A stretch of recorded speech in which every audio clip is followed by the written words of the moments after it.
So the next topic we are starting is function, and this is really very important. अगर आप calculus पढ़ना चाह रहे हो तो फंक्शन जो चैप्टर है this is base of calculus. Calculus में बेसिकली जितने भी चैप्टर्स हम पढ़ेंगे, बहुत सारे चैप्टर्स हैं, जैसे कि लिमिट्स है, कंटिन्यूटी है, डिफरेंशियबिलिटी है, एप्लीकेशन ऑफ डेरिवेटिव है, और भी कई सारे जो टॉपिक्स हैं वो सारे जो है वो आपस में इंटरलिंक्ड हैं. तो अगर कोई स्टूडेंट ये सोचे कि भाई फंक्शन चैप्टर जो है वो बहुत अच्छे से नहीं किया है और वो लिमिट्स में जो है वो बहुत अच्छा कर लेगा, तो ऐसा रिकमेंडेड नहीं है. उसके लिए उसको हो सकता है बहुत सारी चीज़ें फिर जो है याद रखनी पड़ेगी. लेकिन अगर फंक्शन चैप्टर को अगर आप बहुत बेसिक से और अच्छे से जितने भी टर्मोलॉजी यहाँ पर यूज़ की जाएगी उन सबको अगर आप सिस्टमेटिक वे में पढ़ोगे तो डेफिनेटली कैलकुलस जो है वो आपका एक बहुत स्ट्रॉन्ग पोर्शन होगा, और जो कि आपका आईआईटी के एग्ज़ाम में ना ही केवल सिलेक्शन करवाएगा, बेसिकली आपकी रैंक को इम्प्रूव करने में भी ये चैप्टर जो है, ये जो पूरा कैलकुलस पोर्शन जो है ये बहुत हेल्पफुल रहेगा. And for the better understanding of calculus function को हम सेक्रीफाइस नहीं कर सकते हैं, तो इसीलिए जो फंक्शन चैप्टर है ये बहुत इम्पोर्टेंट है. तो फंक्शंस को अगर हम समझें तो हम ये बोल सकते हैं कि फंक्शन एक मशीन की तरह है जिसमें आपने कुछ इनपुट दिया और उस इनपुट के करस्पॉन्डिंग कुछ आउटपुट आ गया. मतलब कि हम ये बोल सकते हैं कि आपने जो है कुछ भी वैल्यू दिया और उस वैल्यू के करस्पॉन्डिंग ये जो फंक्शन है इसने कुछ सेट ऑफ रूल्स हैं, उन सेट ऑफ रूल्स पर कुछ प्रोसेस किया और फिर आपको एक सर्टेन आउटपुट दिया. फंक्शन के बारे में इम्पॉर्टेंट बात यह है अभी के लिए जो हमको ध्यान रखना है, फिर हम आगे उसको एक्सप्लेन भी करेंगे कि एक इनपुट जो भी आपने इनपुट दिया उसके करस्पॉन्डिंग जो आउटपुट है वो यूनिक होगा, वो यूनिक आउटपुट होगा. जैसे कि फॉर एग्जांपल अभी आप इसमें अगर बोला जाए कि क्या आप x को कुछ भी रख सकते हो, तो हम x को कुछ भी नहीं रख सकते हैं. x की कुछ सर्टेन वैल्यूज होंगी, उन्हीं को हम फंक्शन में रख सकते हैं. कई बार सारी वैल्यूज भी जो है वो फंक्शन एक्सेप्ट कर रहा होगा. जैसे कि इस फंक्शन के रूल को अगर हम स्क्वायर रूट फंक्शन बोलें, स्क्वायर रूट जो है वो रूल अगर है और यहाँ पर x है, तो इसमें अगर आपने x का वैल्यू सपोज करो 4 डाला तो आपको जो आउटपुट मिलेगा वो आउटपुट आपको मिलेगा 2. लेकिन कोई बोला कि हमको तो इसमें x का वैल्यू जो है वो -2 प्लग इन करना है, तो -2 आप जैसे ही स्क्वायर रूट फंक्शन में रखने जाओगे तो वो आंसर दे देगा आपको नॉट डिफाइंड. मतलब कि वो इनपुट एक्सेप्ट ही नहीं कर रहा है, दिस इज नॉट डिफाइंड. बात क्लियर है? तो जो इनपुट फंक्शन अलाउ कर रहा है हम केवल वही इनपुट उसमें डाल सकते हैं. हाँ, ये बात क्लियर है, किसी भी अलाउड वैल्यू ऑफ x के लिए जो फंक्शन का जो वैल्यू आएगा, अगर हम उसको फंक्शन बोल रहे हैं उस सेट ऑफ रूल्स को, तो जो वैल्यू आएगा वो एक यूनिक वैल्यू आएगा. तो इसके बारे में अपन और भी आगे चीज़ें देखते हैं. जैसे कि हमने पहले रिलेशन डिफाइन किया था. रिलेशन क्या था? एक सेट A है, एक सेट B है, और उन दोनों सेट का अगर हमने कार्टीजियन प्रोडक्ट लिखा तो उन कार्टीजियन प्रोडक्ट लिखने के बाद में अगर हमने उसका सबसेट बनाया तो हमने उसको क्या बोल दिया था? Relation. So relation is basically subset of Cartesian product.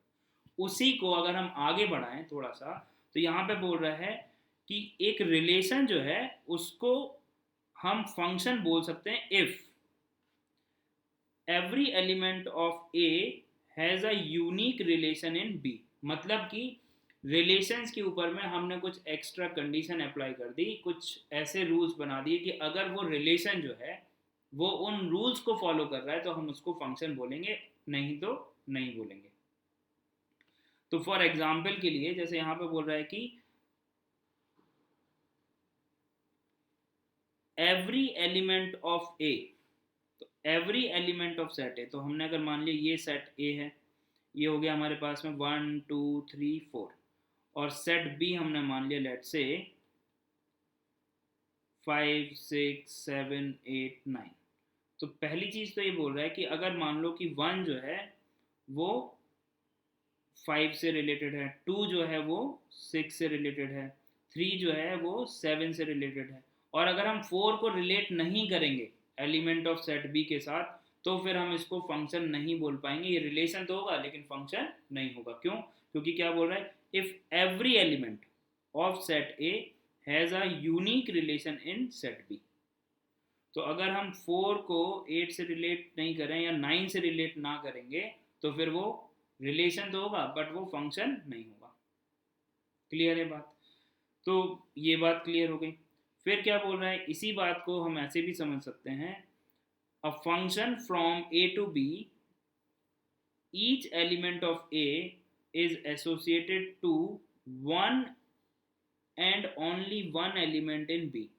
मतलब कहने का ये हुआ कि अगर आपने सोचा कि 1 2 3 4 ले लिया और यहाँ पर आपने ले लिया लेट से ए बी सी डी, और 1 को आपने ए से रिलेट कर दिया, 2 को बी से रिलेट कर दिया, और 3 को आपने सी से रिलेट कर दिया, और 3 को आपने डी से भी रिलेट कर दिया, और 4 को आपने डी से रिलेट कर दिया। तो पहली चीज़ तो आपने क्या सेट ए के सारे एलिमेंट्स को रिलेट कर दिया? हाँ कर दिया भाई, 1 2 3 4 सारे जो है वो कंज्यूम हो गए। जो सेट ए है वो एग्जॉस्ट हो गया, मतलब उसमें कोई ऐसा एलिमेंट बाकी नहीं रहा जो कि सेट बी के किसी एलिमेंट के साथ एसोसिएट ना हो रहा हो। लेकिन यहाँ पर क्या बोल रहा है कि each element of A is associated to the one and only one. मतलब कि 3 अगर सी से रिलेटेड है तो 3 जो है वो डी से रिलेट नहीं हो सकता है। मतलब कि ये जो आपने एक डायग्राम बनाया, एरो डायग्राम, ये रिलेशन को तो डिनोट कर रहा है लेकिन ये फंक्शन को डिनोट नहीं कर रहा है, क्योंकि एक तो एलिमेंट के साथ एसोसिएट होना चाहिए था, ये कंडीशन थी, और दूसरी कंडीशन ये थी कि केवल एक ही एलिमेंट के साथ एसोसिएटेड होना चाहिए। एक एलिमेंट सेट ए का सेट बी के दो एलिमेंट के साथ एसोसिएट, दो या दो से ज़्यादा के साथ एसोसिएट नहीं हो सकता है। तो मतलब कि ये जो है ये फंक्शन को डिनोट नहीं कर रहा है। फिर क्या बोल रहा है, as a matter of fact functions are some special type of relations. ठीक बात है एकदम, कि रिलेशंस के ऊपर में हमने कुछ कंडीशन इम्पोज कर दी तो वो फंक्शन है, और हर एक रिलेशन को हम फंक्शन नहीं बोल सकते। ठीक है, नेक्स्ट देखते हैं। तो डेफिनेशन क्या दी गई कि सेट ए और सेट बी है हमारे पास में, देयर एग्जिस्ट अ रूल और मैनर और करस्पॉन्डेंस एफ। एफ जो है बेसिकली हम बोल सकते हैं F is set of rules. तो सेट ऑफ रूल्स किस पे अप्लाई हो रहे हैं? एलिमेंट ऑफ सेट ए पर और एलिमेंट ऑफ सेट बी पर हमने कुछ रूल्स जो है वो अप्लाई कर दिए, जो कि आपस में एक दूसरे को क्या कर रहे हैं, कनेक्ट कर रहे हैं या एसोसिएट कर रहे हैं।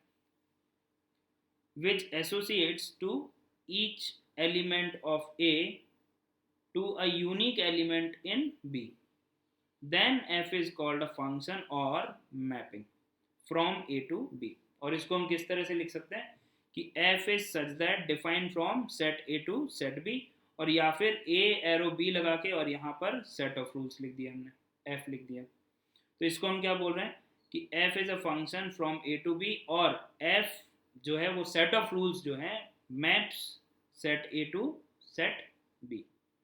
ठीक है, अब यहाँ पर हमारे पास में कुछ एग्जाम्पल्स हैं और उसमें हमको बताना है कि वो फंक्शन को डिनोट कर रहे हैं या रिलेशन को डिनोट कर रहे हैं, क्या है, या दोनों को बता रहे हैं। तो आप देखो अगर यहाँ पर तो क्लियरली हम देख पा रहे हैं कि जो भी मैपिंग है सेट ए से सेट बी में, अगर वो दो वेल डिफाइंड सेट्स हैं और इस तरह से कुछ लिखा हुआ है, तो जिस भी तरह से आप एलिमेंट ऑफ सेट ए को एलिमेंट ऑफ सेट बी के साथ में एसोसिएट कर सकते हो तो वो रिलेशन होगा। मतलब उसमें कोई प्रॉब्लम नहीं है, वो रिलेशन हो जाएगा, उसके ऊपर कोई रिस्ट्रिक्शन नहीं है। क्लियर है बात? जैसे कि अगर हम यहाँ पर देखें जितने भी ये हमारे पास में एरो डायग्राम्स हैं वो रिलेशन तो हैं, ये सब रिलेशन तो हैं, उसमें तो कुछ ज़्यादा सोचने की आवश्यकता हमको नहीं है। पर वो क्या फंक्शन हैं? तो फंक्शन के लिए जो चेक पॉइंट्स हैं वो हम देख लेते हैं कि क्या क्या पॉसिबिलिटी होगी तब वो फंक्शन होगा। अच्छा यहाँ पर देखो आप, ये इस तरह से एक आर से डिनोट कर रहा है, मतलब कि ये लिखा हुआ है relation is defined from A to B.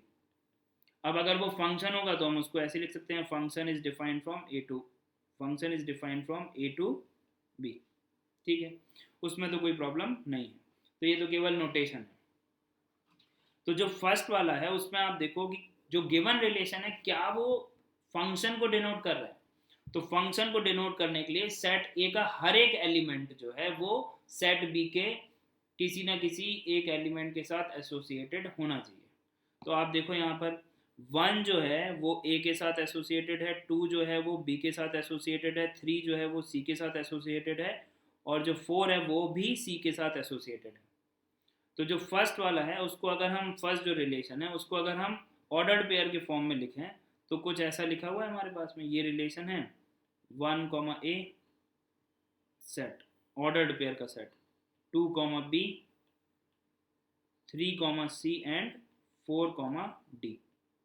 अब आप देखो यहाँ पर 1 2 3 4 ये चारों के चारों एलिमेंट जो हैं वो मैप हैं किसी ना किसी एलिमेंट ऑफ सेट बी के। ठीक है, अब आप यहाँ से देखो क्या सेट ए का जो एलिमेंट है वो सेट बी के जिस भी एलिमेंट के साथ एसोसिएटेड है क्या वो यूनिक है या नहीं है। तो यूनिकनेस चेक करने के लिए देखो आप 1 जो है वो ए से रिलेटेड है, 2 जो है वो बी से रिलेटेड है, 3 जो है वो सी से रिलेटेड है, और 4 जो है वो डी से नहीं, वो भी सी से रिलेटेड है, वो भी सी से रिलेटेड है। क्लियर है बात। तो अब हम यहाँ पर देखें तो 1 जो है वो यूनिकली रिलेटेड है ए के साथ, 2 जो है वो यूनिकली रिलेटेड है बी के साथ, 3 भी यूनिकली रिलेटेड है सी के साथ, और 4 भी जो है वो यूनिकली रिलेटेड है सी के साथ। मतलब 4 जिससे एसोसिएट हो रहा है जिस एलिमेंट से वो यूनिक होना चाहिए। यहाँ से इसमें कंफ्यूज नहीं होना है कि 3 जो है वो सी से रिलेटेड है और 4 जो है वो भी सी से रिलेटेड है तो वो यूनिक नहीं रहा। नहीं, वो 3 के लिए तो यूनिक ही है ना भाई, 3 तो एक से ही रिलेटेड है ना सी से, और 4 भी एक ही एलिमेंट से रिलेटेड है सी से। आई होप ये बात क्लियर है। तो यहाँ से हम देख पा रहे हैं कि फंक्शन किसी रिलेशन के फंक्शन होने के लिए जो कंडीशन थी उसको ये फुलफिल कर रहा है, तो हम बोलेंगे जो फर्स्ट है वो फंक्शन को रिप्रेजेंट कर रहा है। सेकेंड में अगर हम देखें तो वहाँ पर भी आप देखो तो 1 2 3 4 चारों पार्टिसिपेट कर रहे हैं, पहली चीज हाँ कर रहे हैं। फिर क्या वो यूनिकली रिलेटेड है सेट बी के साथ, हाँ 1 यूनिकली रिलेटेड है विद द एलिमेंट ए, 2 जो है वो भी यूनिकली रिलेटेड है विद द एलिमेंट ए, 3 जो है वो बी के साथ एसोसिएटेड है, और 4 भी जो है वो बी के साथ एसोसिएटेड है। सेट बी के एलिमेंट खाली रह गए उससे कोई फर्क नहीं पड़ता है। अभी तक हमने सेट बी पर कोई भी कंडीशन अप्लाई नहीं करी है। हमने सेट ए से सेट बी में जब फंक्शन डिफाइन किया है तो केवल और केवल हमने इस पर कुछ कंडीशन अप्लाई की है कि पहली बात तो यह है कि हर एक एलिमेंट पार्टिसिपेट करना चाहिए, एसोसिएट करना चाहिए एक एलिमेंट के साथ ऑफ सेट बी, और वो जो एलिमेंट है वो यूनिक होना चाहिए। मतलब ऐसा पॉसिबल नहीं है कि 1 जो है वो सेट बी के एलिमेंट ए के साथ भी एसोसिएटेड है और बी के साथ भी एसोसिएटेड है और सी के साथ भी है, मतलब एक से ज़्यादा के साथ अगर है एसोसिएटेड तो हम बोल देंगे कि भाई वो जो है फंक्शन नहीं होगा। पर सेट बी के एलिमेंट के ऊपर कोई कंडीशन हमने यहाँ पर इम्पोज नहीं की है, तो सेट बी में कोई खाली रह गया तो कोई दिक्कत नहीं होनी चाहिए। ठीक है, फिर यहाँ पर आप देखो थर्ड एग्जाम्पल में 1 जो है वो ए के साथ एसोसिएटेड है, 2 बी के साथ एसोसिएटेड है, 3 सी के साथ एसोसिएटेड है। यहाँ तक तो सब चीज़ें ठीक थी, लेकिन 4 जो है वो किसी के साथ भी एसोसिएटेड नहीं है, जबकि बोला था कि each and every element of set A must be uniquely related with the element of set B होना चाहिए, जो कि यहाँ पर फॉलो नहीं कर रहा है। तो गिवन जो एरो डायग्राम है वो रिलेशन तो है, वो एक रिलेशन को तो रिप्रेजेंट कर रहा है, लेकिन फंक्शन को डिफाइंड नहीं कर रहा है, यहाँ पर फंक्शन को रिप्रेजेंट नहीं कर रहा है। नेक्स्ट एग्जांपल में आप देखो तो 1 ए के साथ एसोसिएटेड है, 2 जो है वो बी के साथ एसोसिएटेड है, 3 जो है वो सी के साथ एसोसिएटेड है, और 4 जो है वो ई के साथ एसोसिएटेड है एज वेल एज ई के साथ एसोसिएटेड है। तो ये गड़बड़ हो गई, मतलब कि एक x के करस्पॉन्डिंग जो आउटपुट आना चाहिए था, हमने पहले भी बोला था वो यूनिक आना चाहिए था, यहाँ पर यूनिकनेस खत्म हो गई, मतलब कि वो लेकिन फंक्शन नहीं है। एक x के करस्पॉन्डिंग किसी भी फंक्शन का जो आंसर है वो यूनिक होगा, ये बात क्लियर है। तो इस वजह से यहाँ पर यूनिकनेस नहीं है, इसलिए ये फंक्शन नहीं है। हाँ रिलेशन तो है, ठीक है। तो इसी बात को अगर हम आगे बढ़ाते हुए बोले कि इफ, यहाँ पर जो बात चल रही है वो चल रही है F is such that define from A to B के लिए।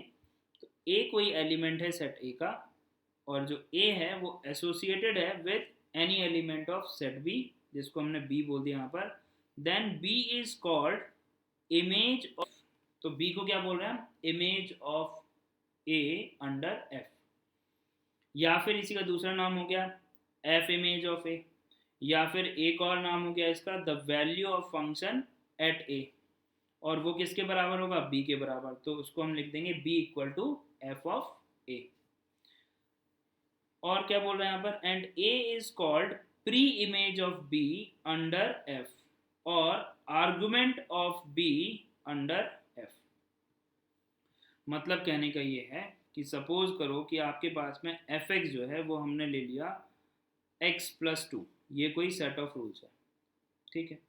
और ए जो है, ए से बी में अगर हमने इसको डिफाइन कर दिया ए टू बी, और हमने बोल दिया जो सेट ए है, लेट से हम मान लेते हैं वो हो गया 1 2 3, ठीक है। सेट ए अगर 1 2 3 है, और सेट बी जो है वो सपोज करो हमने मान लिया सेट बी इज 1 2 3 4 5 6 7, मान लो सेट बी इस तरह से एक फंक्शन हमने डिफाइन कर दिया। अब आप देखो एफ ऑफ वन, जब आप x का वैल्यू 1 पुट करोगे तो x प्लस टू जो डेफिनेशन है उसके हिसाब से क्या आ जाएगा, 3 आ जाएगा। तो ऑर्डर्ड पेयर में अगर मैं लिखूंगा तो 1,3 बिलोंग्स टू f, ये तो फंक्शन को बिलोंग कर रहा है ये ऑर्डर्ड पेयर। तो जो 3 है, 3 क्या है, इसको हम बोलेंगे image of 3 is image of 1 under f, ठीक है। और 1 को हम क्या बोलेंगे, 1 को हम बोलेंगे pre image of 3 under f। इसी तरह से तो हमको क्या मिल जाएगा यहाँ से, f ऑफ 2 जो है वो मिल जाएगा हमको यहाँ पर 4, f ऑफ 3 आप रखोगे तो वो मिल जाएगा हमको कितना, 5, प्लस 2 ऐड होता जा रहा है। तो अगर हम इसको इस तरह से लिखें तो आप देखो 1 2 3, और यहाँ से हमारे पास में क्या क्या आ गया, देखो 1 2 3 4 5 6 7, ये आ गया। तो जब हम इसको मैप करेंगे तो 1 को जब हमने मैप किया तो किससे मैप हो रहा है, वो 3 से। 2 को मैप किया तो किससे हो रहा है, 4 से। 3 को मैप किया तो किससे हो रहा है, 5 से। तो हम क्या बोलेंगे, 3 4 5 are images of elements 1 2 and 3 under F, और 1 2 3 क्या हो गए, pre images of element under F. तो इस तरह से भी हम सकते हैं, ठीक। नेक्स्ट क्या बोल रहा है हमको, if f is a function from a to b, x belongs to set a, y b, then we can say that y is image of element x under the function f and denoted by fx। तो y is equal to fx generally हम notation use करते हैं। तो यहाँ पर जो the element x is called the pre image of y, और हम इसको क्या बोलते हैं, x जो है उसको हम बोलते हैं दिस इज इंडिपेंडेंट वेरिएबल, और y इस पर डिपेंड कर रहा है इसलिए हम इसको बोलते हैं डिपेंडेंट वेरिएबल। और इंडिपेंडेंट और डिपेंडेंट वेरिएबल को एसोसिएट करने वाला जो सेट ऑफ रूल है उसको हम क्या बोलते हैं, f। f is set of rule which associates x and y, independent and dependent variable को जो एसोसिएट कर रहा है। क्लियर है बात। बर्थ रिमेंबर पॉइंट जिसको मैं बोलता हूँ वो क्या बोल रहा है कि एवरी फंक्शन और mapping is a relation but every relation may not be a function और मैपिंग। सही बात है, हर एक फंक्शन तो रिलेशन है लेकिन हर एक रिलेशन फंक्शन होगा ऐसा जरूरी नहीं है, ठीक है। Functions are a special kind of relation. ये बात तो क्लियर है हमको कि हमने रिलेशंस के ऊपर कुछ कंडीशन एक्स्ट्रा अप्लाई करी और उससे हमने जो है फंक्शन बनाया।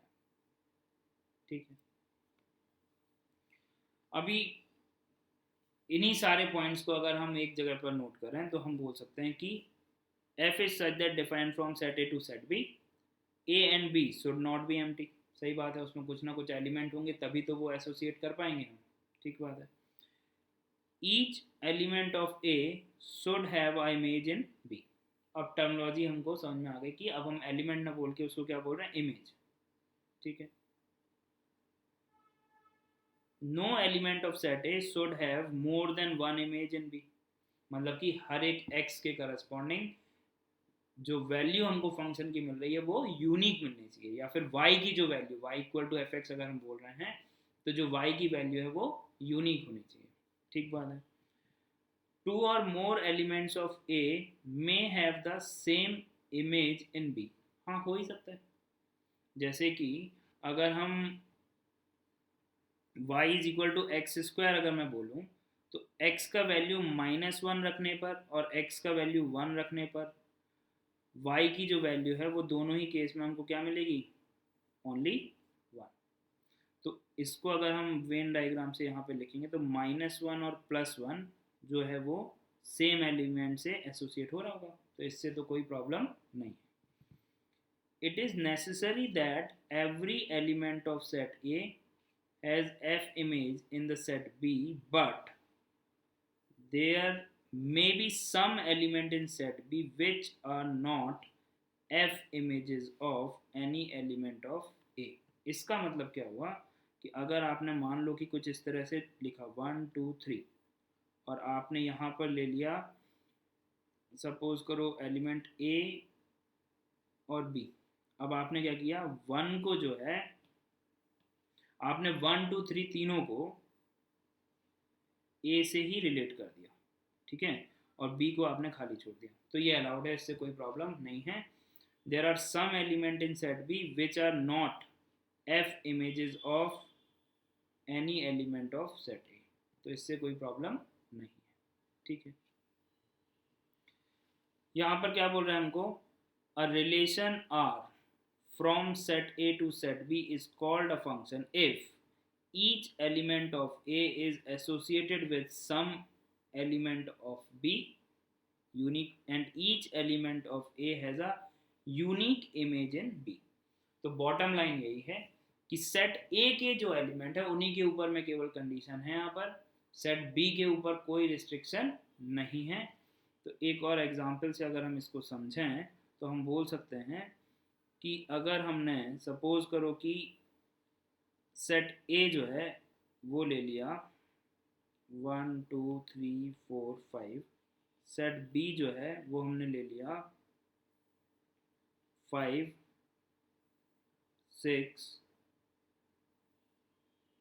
7 8 9 10 11 12, ये एलिमेंट्स है।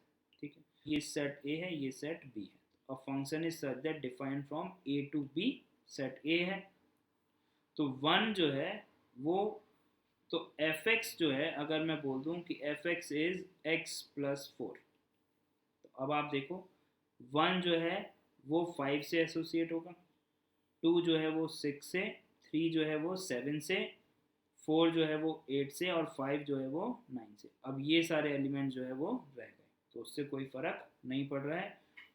हर एक एलिमेंट की एक यूनिक इमेज जो है वो हमको सेट बी में मिल रही है। ठीक है ये बात, ओके। अब एक और तरह से हम फंक्शन को डिफाइन कर सकते हैं कि a function f from set A to set B is a subset of A cross B। ये तो हम बोल ही सकते हैं। कैसे, A क्रॉस B हमने लिखा, फिर A क्रॉस B के जो जितने भी सबसेट होंगे उसको हम क्या बोलते थे कि भाई जो रिलेशन जो है वो सबसेट होता है A क्रॉस B का। अब रिलेशन में भी हमने कुछ कंडीशन अप्लाई कर दी जिससे कि वो उन कंडीशन को जो एलिमेंट सेटिस्फाई कर रहे होंगे वहाँ से ही फंक्शन हम डिफाइन कर पाएंगे, अदरवाइज वो फंक्शन को रिप्रेजेंट नहीं करेगा। पूरा का पूरा रिलेशन फंक्शन को रिप्रेजेंट करे, ऐसा हमेशा ज़रूरी नहीं है। ठीक है, तो यहाँ पर तो जैसे कि अगर हमने सपोज करो सेट ए ले लिया हमने 1,2, सेट बी आपने ले लिया लेट से अल्फा कॉमा बीटा, ए क्रॉस बी लिखा, ए क्रॉस बी लिखा तो देखो 1 alpha 1 beta 2 alpha and 2 beta, ये तो हो गया आपके पास में कार्टेशियन प्रोडक्ट। अभी इस कार्टेशियन प्रोडक्ट को अगर आप देखो तो यहाँ से अगर हम